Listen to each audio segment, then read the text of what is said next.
Hey friends, what's up? Ash here. Welcome back to Extra Gents.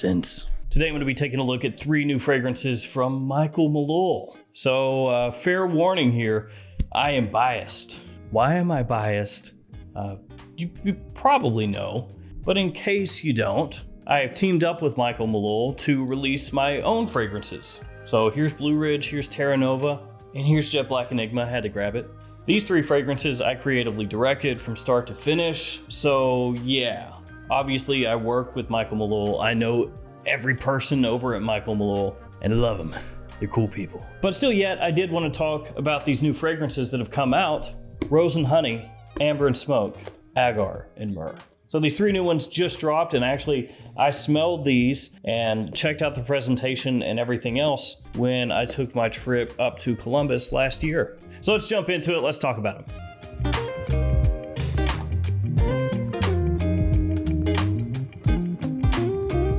And guys, I will have these linked in the description below. They're available at Michael Malul's website. If you use the code GENTSENSE, it'll get you 20% off your order.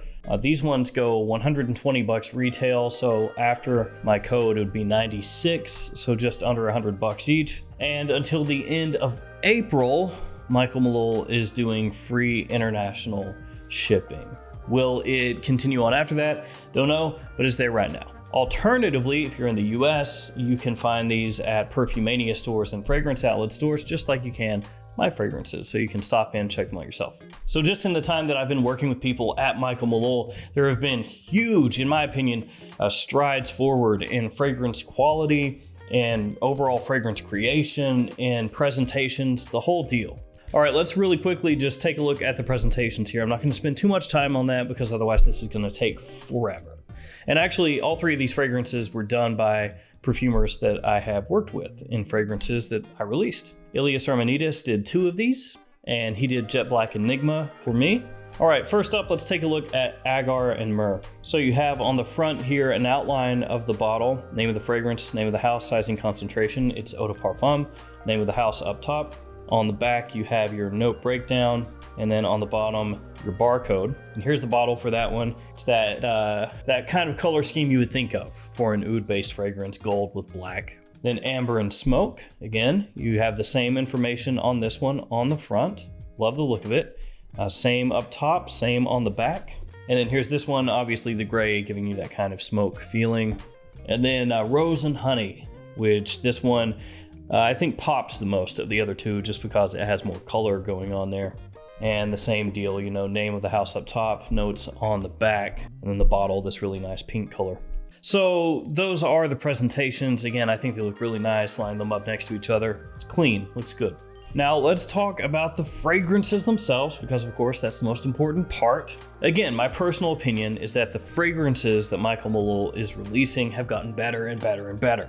And I know that the idea is for that to continue on. So as time goes on, you know, the presentations get even better, even tighter looking. The fragrances themselves, even better, just everything across the board. And you can see that in these. So let's start with Agar and Myrrh. So this one was done by Ilias Armenides. Again, he did Jet Black Enigma for me.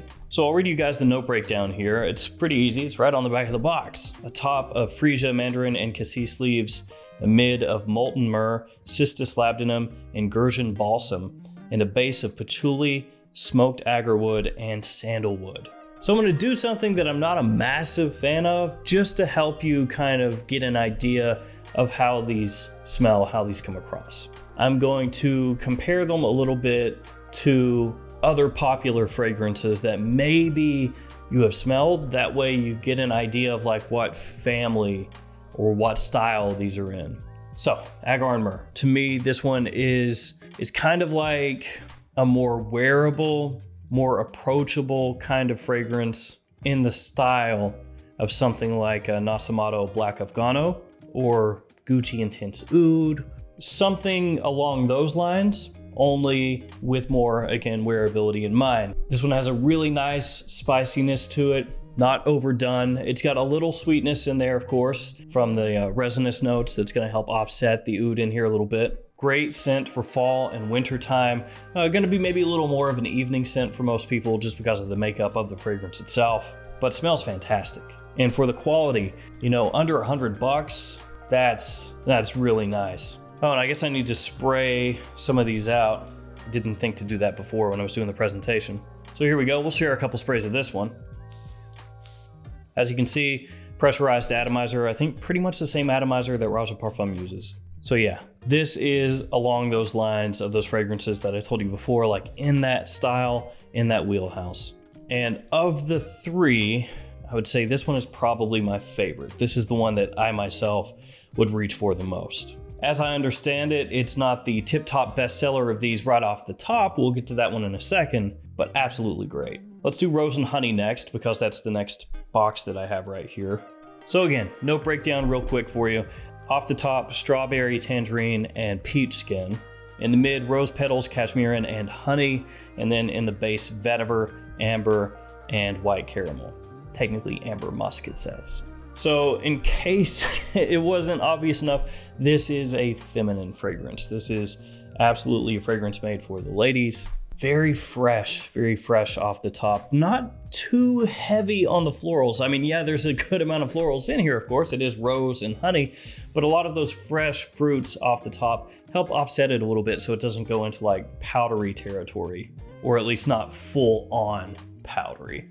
It stays very fresh through into the dry down. You have a nice little bit of sweetness that comes out even more as it dries, but it's a different kind of sweetness, a little bit warmer instead of the fruity sweetness that you get off the top. And it's a really playful kind of fragrance for women, but not one that's too youthful. I think a lot of people could pull this off. And if I were going to put this into a family, a style of fragrances, things like Parfums de Marly's Delina. Now compared side by side with Delina, this one is fresher. Delina has more of like a syrupy kind of undertone to it, especially as it starts to dry down, which this one does not. So again, this is going to be on the fresher side as compared to that one. Another one, great quality. My wife is already called dibs on this, which is fine. Now the last one, this is the one that, as I understand it, is the biggest seller as of right now, is Amber and Smoke.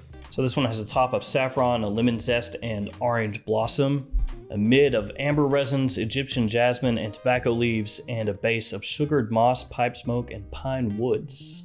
And when I smell this, yeah, it makes absolute sense why this would be the big boy, the big dog, the one that's probably going to sell the most. And that is because it comes across smelling kind of like a more masculine take on Baccarat Rouge 540 from Maison Francis Kurkdjian. That saffron, the way that it comes across off the top in Amber and Smoke, if you're familiar with BR 540, that part of the fragrance is going to key you in right away into going, oh, is that? Yeah, it kind of is. Now, of course, with the rest of the makeup of the fragrance, the rest of the DNA of the fragrance here, that doesn't tie in super closely to BR 540, but it does, as I said, end up coming across a little bit like a more masculine take on that scent profile.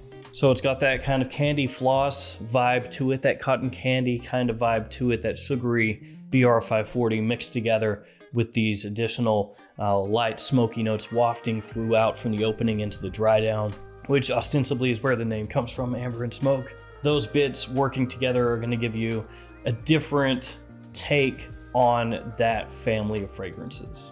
Now do be aware with Amber and Smoke, if you're the type of person that can go anosmic to fragrances, this one could do that for you. Because there were a couple times I was smelling this one and I was like, man, I think it's gone. And then my wife would be like, oh no, I can smell it over here, like across the room. So it is one of those deals. It's one of those fragrances where it's still there, it's still pumping out, it's still strong. You just maybe are not going to realize it.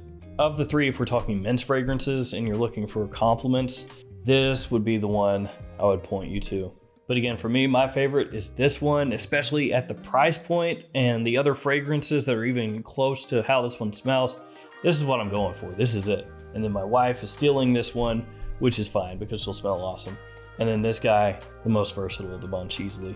Great releases, especially at this price point. I think the presentation, the smell, just everything is on point here. Again, that's been the idea, is just keep doing better fragrances, better presentation, better performance, better pizza at Papa John's. All right, friends, I'm out of here. Stay safe out there. See you again another day with another video. See you later.